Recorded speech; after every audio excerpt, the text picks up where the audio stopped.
Assalamualaikum warahmatullahi wabarakatuh.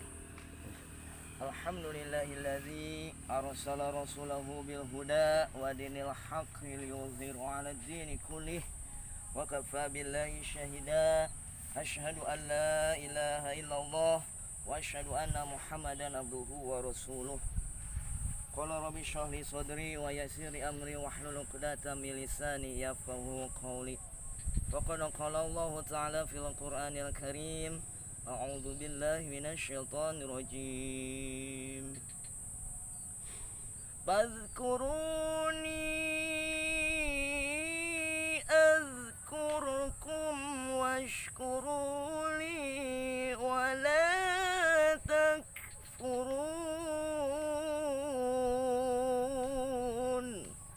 Shadaqallahul azim wa shadaqa rasulun nabiyil karim. Wa nahnu ala dzalika minasyahidin wa syakirin walhamdulillahi rabbil alamin. Para pendengar Budiman yang berbahagia, alhamdulillah pada hari ini kita menginjak pada puasa kedua ya. Pada Ramadan kedua, mudah-mudahan puasa kita di hari yang kedua ini dilancarkan oleh Allah Subhanahu wa taala dan diterima oleh Allah Subhanahu wa taala, dan itu apa yang kita harapkan ya. Jadi ada beberapa syarat apabila kita ingin diterima ibadah oleh Allah Subhanahu wa taala.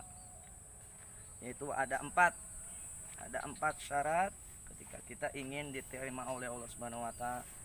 Yang pertama yaitu niat. Yang kedua niat. Yang kedua yaitu ikhlas. Yang ketiga berilmu. Dan keempat menjalankan sesuai syariat. Yang pertama yaitu niat. Niat ini di dalam kitab Safinah disebutkan bahwa qasdun syai'in muqtaronan bi fi'lihi, bahwa niat ini adalah segala apa yang akan kita lakukan beserta dengan perbuatannya.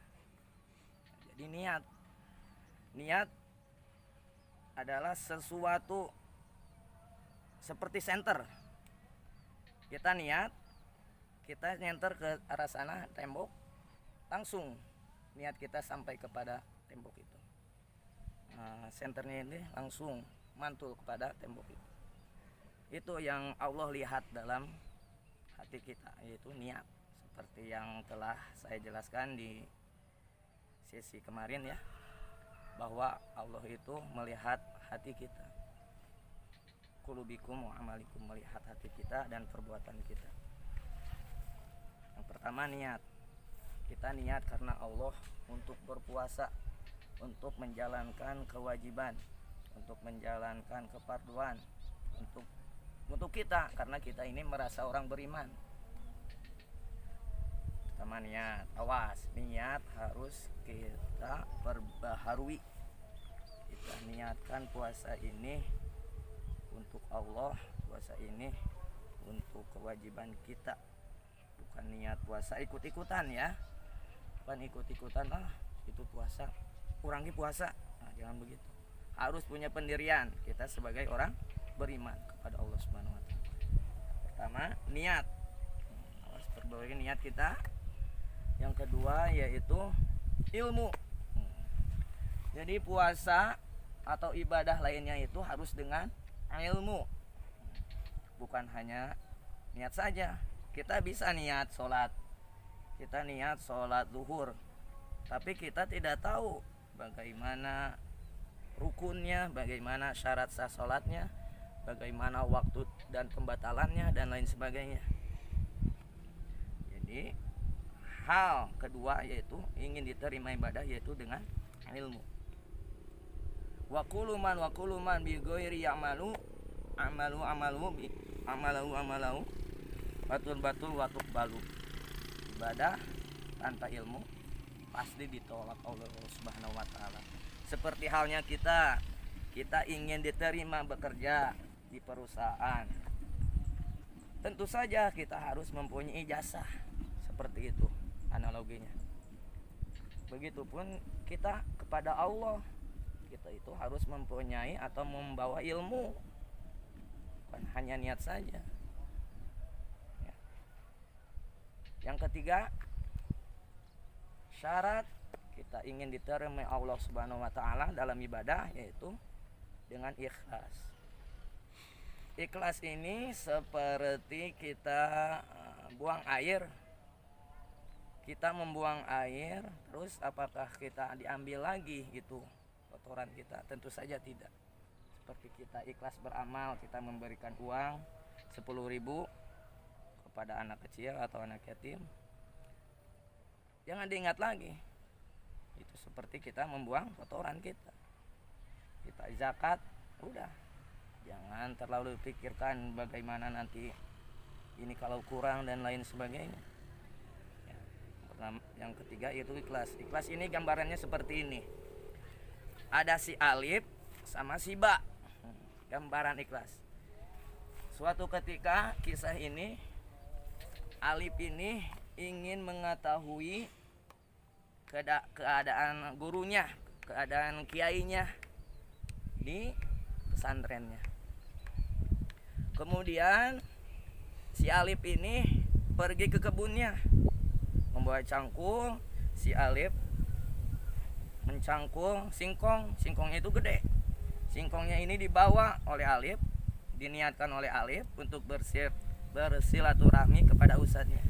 Dibawalah singkong yang besar ini dan dikarungi, dibawa motor dan berangkat ke rumah kiai. Assalamualaikum Pak Kiai. Waalaikumsalam. Ya Alif, baik, gimana kabarnya? Alhamdulillah Pak Kiai. Singkat cerita, Alif berpamitan untuk pulang kepada Kiai, dan Alif menitipkan barang bawaannya itu berupa singkong, dan singkong ini diberikan kepada Pak Kiai. Pak Kiai, ini dari saya sedikit, ini untuk Pak Kiai, mudah-mudahan bermanfaat. Ya, terima kasih Alif. Saya doakan semoga Alif mendapatkan balasan yang sangat banyak.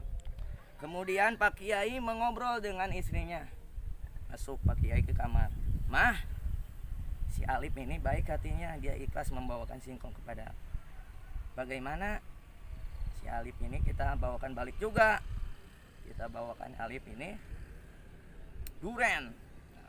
Pak, gimana? Kan tadi ada jamaah tuh bawa duren buat kita. Bagaimana ini duren kita berikan ke Alif. Begitu si Alif mau pamit, Alif, alhamdulillah ini ada rezeki buat kamu. Berupa durian 3 ya, alhamdulillah. Si Alif yang tadinya tidak memikirkan apapun, tidak memikirkan balasan apapun, ketika si Alif bersilaturahmi, Alif memberikan singkong dan kembalikan oleh Kiai sebuah durian. Setelah itu Alif membawa motor pulang, kemudian bertemu dengan Siba. Siba ini bertanya, "Ai Alif, bawa apaan lu?" Bahasa kerennya. "Bawa apaan lo?" "Ini saya bawa ini, Mbak, sama bawa durian tadi dari Kiai." "Emang tadi ngapain sama Kiai?" "Biasa silaturahmi, alhamdulillah. Tadi saya bawa singkong kepada Pak Kiai, kemudian Pak Kiai memberikan saya durian." Setelah itu pamit sudah, terpikirlah si Ba ini untuk silaturahmi dan terpikirkan hal-hal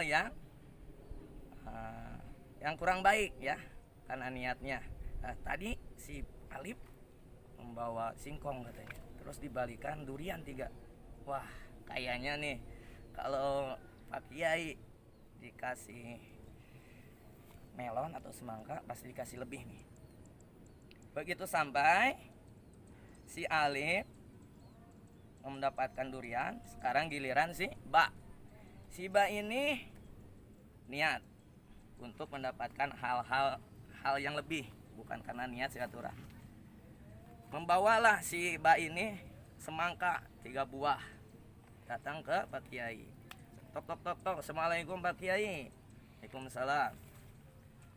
Ba, damang dan lain sebagainya, ngobrol-ngobrol dan lain sebagainya. Setelah itu si Ba menjelaskan, "Pak Kiai, saya silaturahmi. Sini saya ada bawaan nih Pak Kiai. Mudah-mudahan bermanfaat. Saya membawa 3 buah semangka." Gitu itu ngobrol dan seterusnya. Pak Kiai masuk lagi ke kamar kepada istrinya. Mah, tadi si Alif kan bawa itu ya, bawa singkong. Terus si Ba ini bawa semangka tiga buah. Bagaimana ya? Gak ada yang harus dibawa lagi sama si Ba. Si bawa ini niatnya baik, silaturahmi kepada kita. Ya udah, Pak, kasihin saja singkong yang si Alif tadi kepada si Ba. Ya udah kalau gitu.